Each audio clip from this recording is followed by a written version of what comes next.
We have been studying the book of Ecclesiastes, which is kind of a depressing book a little bit. It is one of the books of wisdom literature, but it is much like Job in that it tells us what to do when there's an exception to the rule, right? Psalms and Proverbs tell us all of the joyful things, what happens when everything goes right. The books of Job and Ecclesiastes are like, yeah, but everything doesn't usually go right. So here's what you do when it doesn't go right. You might have noticed already in the book of Ecclesiastes that Solomon isn't all that interested in giving us easy answers. He's okay sitting in the tension, sitting in the black and white, sitting in the unknown. He's okay with asking more questions than he answers. We don't like that, but Solomon does. He's not writing a devotional that we can just easily skim over in the morning when we're drinking our coffee. And he's not offering us answers that we could easily put on a t-shirt or a coffee mug, right? He's sitting in messy situations. Ecclesiastes is a book for real life, which means it's kind of a complicated book. It's wisdom for the real world. Solomon is saying that our life is not black and white. And if we've lived life for any amount of time, we know that, right? We know that life is complicated. We can have a good plan. We can think that we know what we're going to do. And then life happens and it kind of throws all that out the window, right? Ecclesiastes recognizes that and gives us a little bit of wisdom and help along the way. Last week, we sat at the table with Solomon, and he reminded us that joy is not something that we earn. It's something that God gives us before we do anything at all. Wisdom often looks like slowing down enough to receive the good gifts that God has already given us and placed in front of us. I hope that you took a little bit of your snow day time to remember that and be challenged by those words of Solomon last week. This week, Solomon kind of shifts the conversation again, and he invites us into attention. We love sermons that tell us exactly what to do and exactly how things will turn out. That is not this sermon. This sermon is about God telling us that he's more interested in shaping who we become than explaining how everything will happen in our lives. We're going to start in Ecclesiastes 7 today, so if you have your Bible with you, you can open there. Ecclesiastes 7, that chapter opens up in a way that immediately feels backwards to us. It feels a little off. You can turn there with me, and you'll see what I mean. Verse 1 says, "A good reputation is more valuable than costly perfume." That's fine, right? We agree with that sentence. It's the next one. It says, "And the day you die is better than the day you were born." We're like, Solomon, come on. You must have been having a bad day that day that he wrote that, right? If that verse didn't stop you in your tracks, you can go back and read it one more time. Solomon was known for his wisdom, not necessarily for his encouragement, right? We know that just by reading that one verse today. But if we look a little bit deeper at it, Solomon is not saying that death is better than life, right? He's saying that reflection often teaches us more than celebration. Reflection teaches us more than celebration. Solomon is saying that we can learn a lot by taking a hard look, or a good look, at the hard times and the hard things in our life. The things that most people rush through and try to ignore. Solomon is saying, slow down, just like he did last week. Last week he was saying, slow down and recognize the good things. This week Solomon is saying, slow down and recognize the bad things, because the bad things often teach you more than the good things ever will. Sometimes we go through a difficult situation and we allow the pain or the enemy to shape us more than we allow God to shape us. How do we know that? Well, when we start giving ourselves excuses, right? Maybe you say, I don't have to be kind. I have a lot going on. Or they're just going to have to deal with my negativity. They don't know what I'm going through. I can't help it, right? But Solomon is saying that when we face fire in our life, it refines us. It changes us, and we have a decision to make.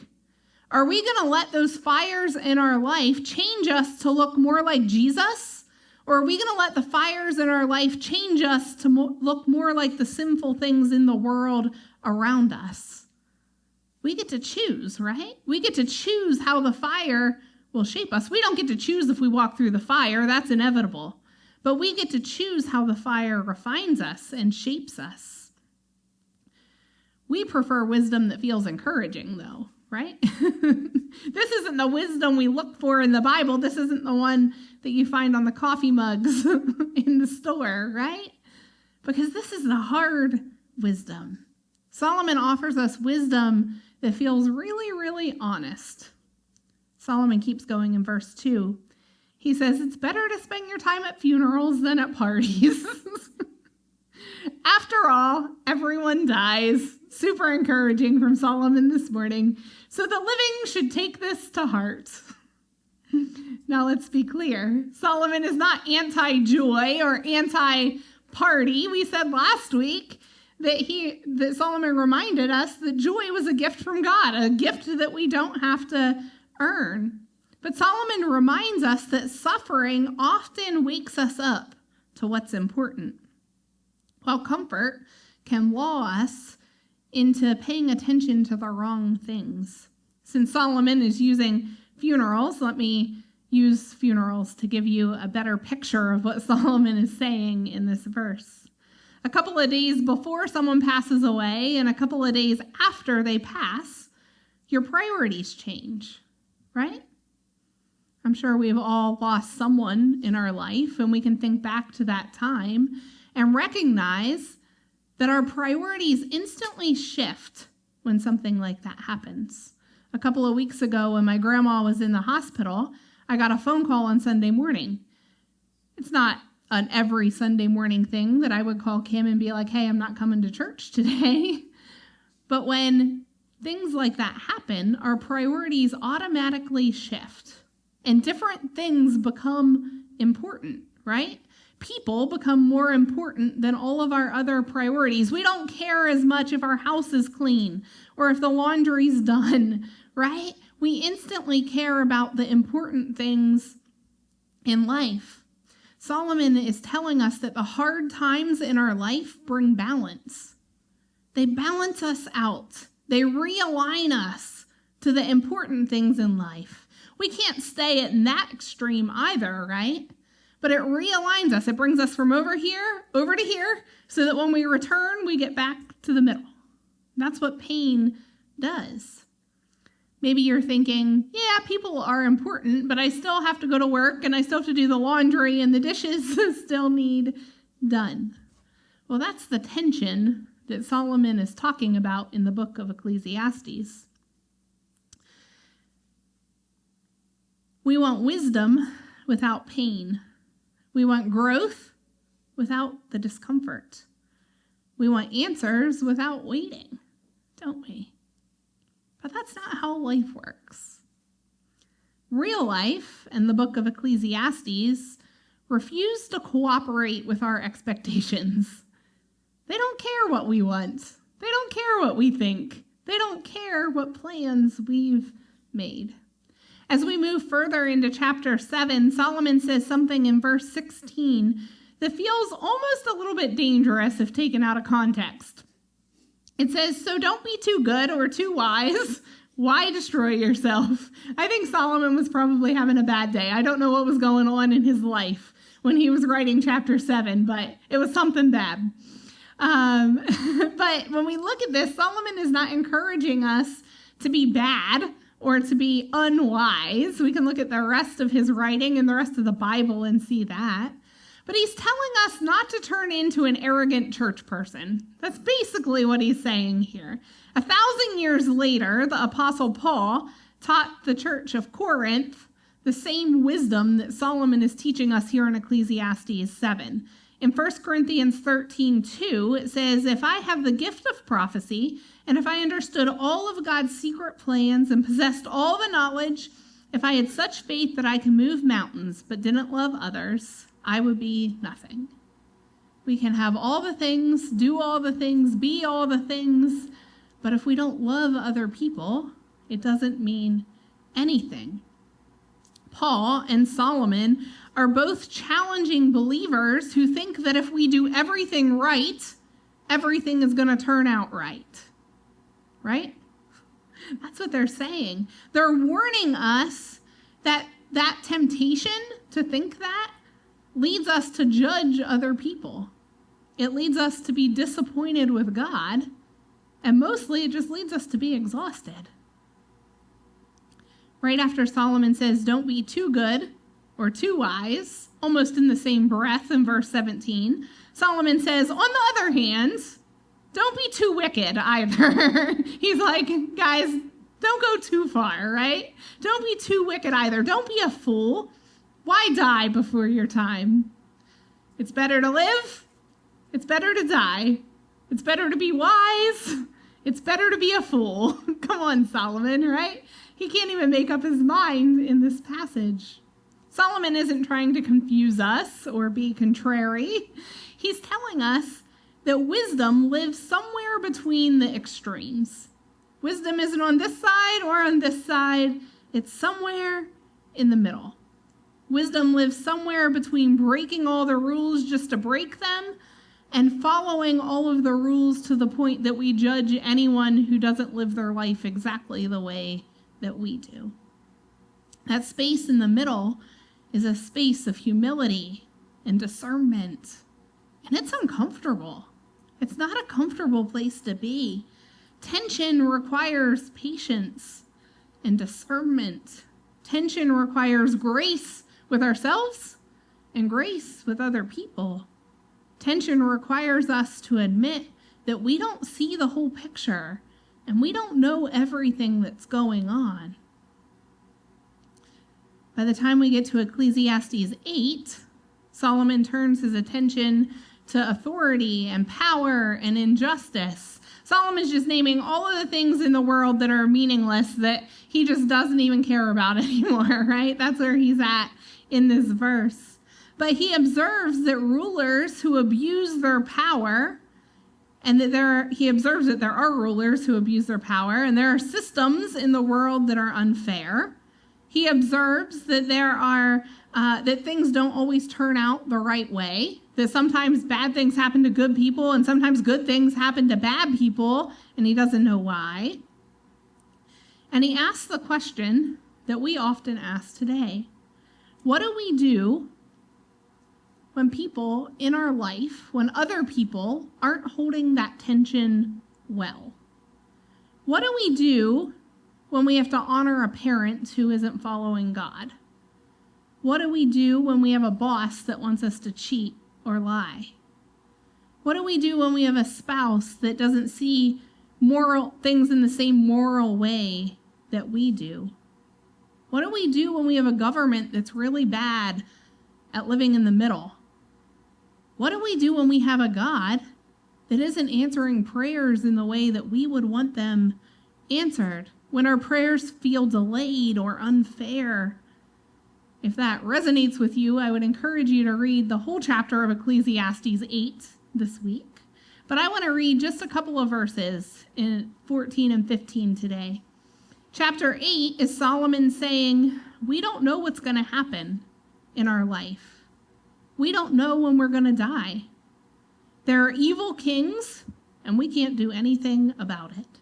Sometimes criminals get away with bad things, and all the recognition that the good people deserve, they don't get it. And then he says this in verse 14. He says, and this is not all that is meaningless in the world. I still got a few more things, right? In this life, good people are often treated as though they are wicked, and wicked people are often treated as though they were good. This is so meaningless. Here is Solomon's recommendation for us. So I recommend having fun. That's the actual verse in the Bible. So I recommend having fun, because there is nothing better for people in this world than to eat and drink and enjoy life. That way they will experience some happiness along with all the hard work God gives them under the sun. So Solomon is telling us to enjoy what we have. Focus on the good. Focus on the things that you can do with what you have in the situation that God has placed you in right now. Allow the fires of life to refine you and make you look more like Jesus. Let the fires of life produce the fruit of the Spirit in your life. Don't let the fire destroy you. How do we do this? Well, Solomon has been giving us wisdom all along that it is best to live in community, right? It's hard to have a party by yourself, right? Maybe you can have fun for a little bit on your own, but it's hard to have a party with just you. That's kind of depressing. Solomon is saying that we need to live life together, that we need to eat together and drink together. We need to encourage one another. We need to come together and do good together. Do collectively what we can with what we collectively have in the collective situation that God has put us in. That is the church, right? Solomon shows us how to live wisely inside of the systems that we can't fix or even fully trust. Without giving into cynicism or blind optimism, he invites us to obey God always, to show respect without ignoring reality, and to hold on to life without pretending that it's simple. Solomon says that wisdom does not require full understanding, but wisdom does require trust. Here is where Ecclesiastes meets us personally this week. We live in the tension between what should be and what is.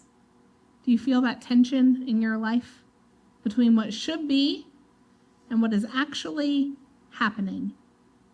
We live in the tension between trusting God and not understanding his timing. If you've ever felt tired of trying to reconcile those things, Ecclesiastes says you're not failing. It's not on you. Actually, you're paying attention. You're recognizing that tension that exists in every person's life.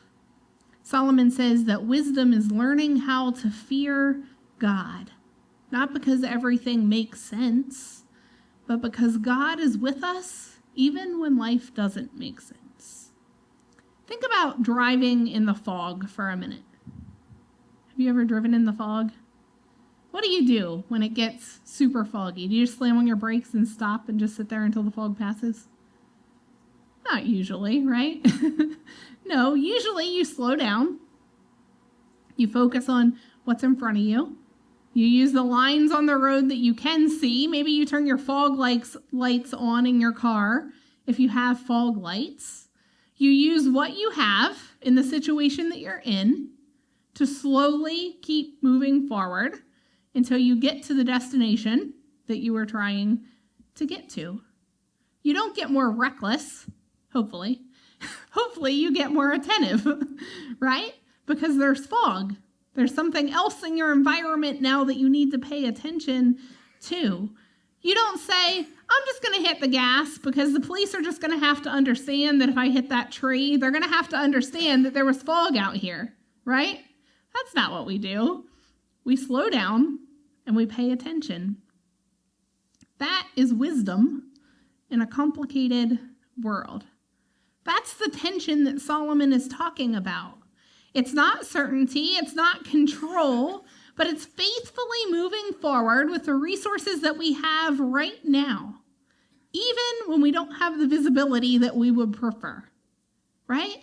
It's the same thing in our life. When a foggy time comes along, we slow down. We use the resources that we have. We rely on other people, the people that God has given us to encourage us and walk alongside of us. And we keep moving forward slowly in faith. We keep moving forward until we get to the destination. We might not have the visibility that we want. It might be slower than we want, but we'll eventually get to that destination if we slow down, if we pay attention, if we use the resources that we have right now to keep going. Here's some practical tips to do exactly what Solomon is suggesting. First, Solomon says that we need to be humble. We must admit that we don't see everything, especially when there's fog, right? We don't have the visibility. Even if everything in your life is going well, you still don't see the big picture. You still don't see everything. We need to resist the urge to make quick judgments about people and situations and even God. Before reacting, we need to ask, what might I not be seeing here? What is the fog hiding? Second, we need to be patient. We need to trust that God is at work beyond what we can see and beyond what we can control. We need to allow time to do what only time can do. We need to refuse to make permanent conclusions in temporary situations. We need to faithfully keep taking one step of faith at a time, the next step forward, tapping into the resources that we have right now. And third, Solomon says that we need to be obedient to God. We fear God, we trust God, not because we fully understand him, not because we fully know what he's going to do next, but we trust him because we have faith. That's what faith is, right? It's trusting in something you can't see. It's trusting in a God that you can't see. It's trusting that God knows better than you do. And it's trusting that God's going to work it out even if you don't know how. So when the fog of life settles in, we need to take a deep breath and do what we would do when we're driving in the fog. If you find yourself living in that tension, in that fog right now, if you're unsure of the outcomes, maybe you're waiting for clarity in a situation, you're holding on to faith with unanswered questions, Ecclesiastes would tell you this: you're not lost, you're learning. Keep going forward. Keep taking the next right step. Keep using what you have to move towards the destination that you were going to before the fog settled in, right? Keep making sure that you are moving in the right direction. The goal isn't clarity. When we're driving in the fog, the goal isn't to get rid of the fog. The goal is faithfulness.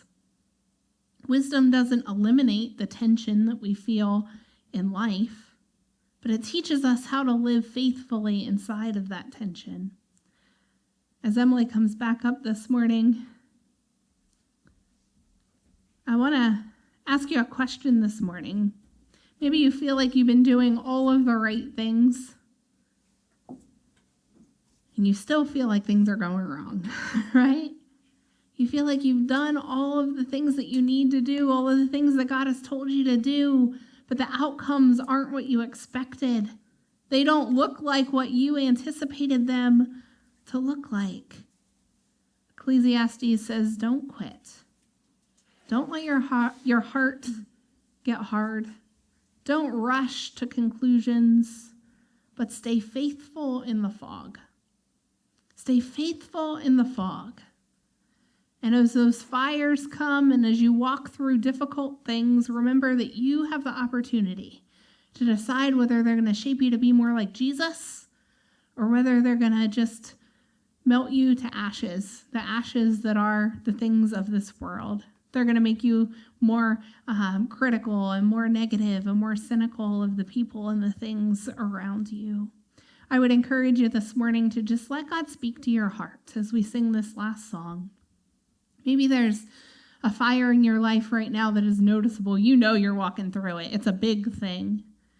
And maybe God will speak to your heart and give you some wisdom about how to walk through that fire in a more faithful way.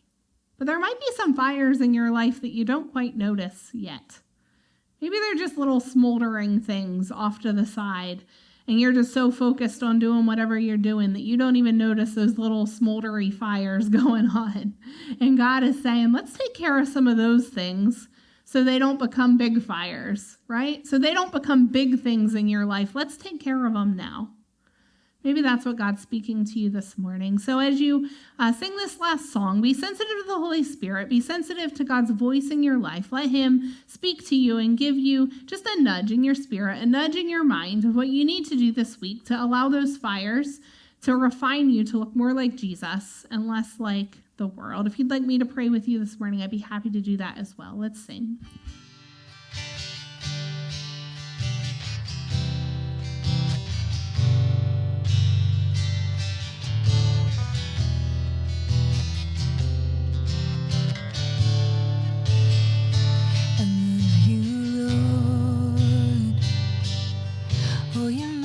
Mercy never fails me.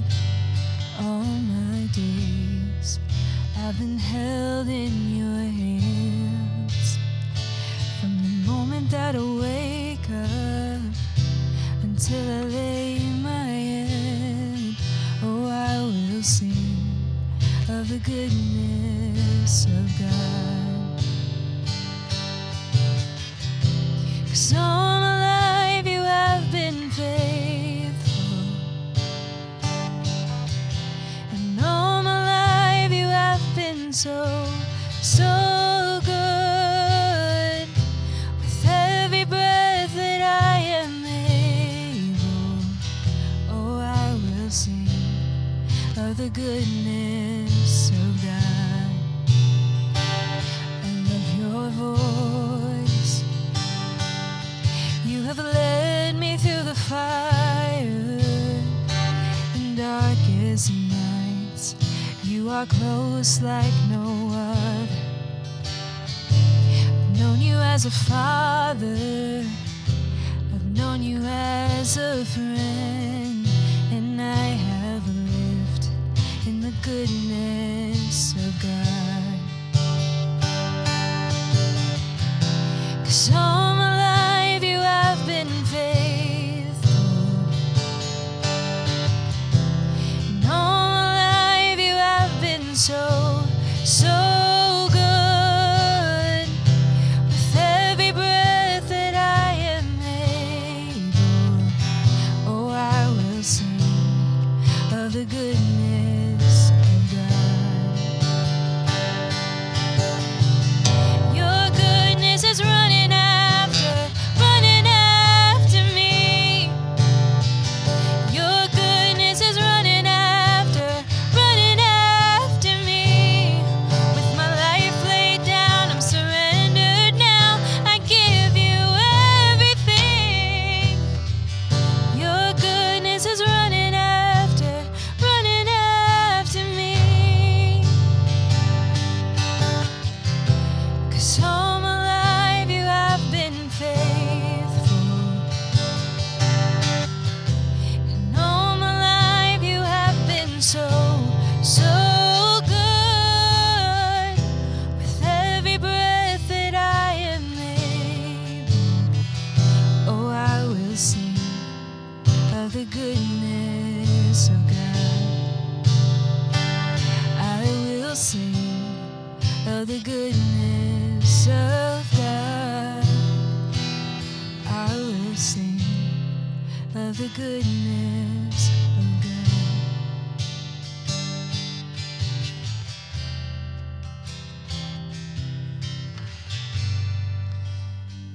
Dear Jesus, I just thank you for this wisdom that we find in the book of Ecclesiastes, God. I just ask that you help this to give us a different perspective, that you allow this to realign our hearts to the things that are important, God, that you allow the fires of life to refine us and make us look more like you, God. Help us to see those fires differently, because we're not seeing them as something that are here to tear us down, God, but they're something that is here that can build us up if we let them, God. I just ask that you be with each person in each challenge that they face, God. I just ask that you would just bring community around each person, bring support around each person so that they can walk through the things in their life well, God, and allow them to shape them to be more like you, Jesus. In your name we pray. Amen. I challenge you to follow the advice of Solomon this week. Find at least one time this week to have fun. Seriously, it's biblical. Ecclesiastes 8. Find at least one thing this week to do that is fun, because that brings balance too, doesn't it? I hope you are challenged and encouraged today. Go have fun this week. We'll see you on Tuesday or right back here next Sunday. Have a great day, guys.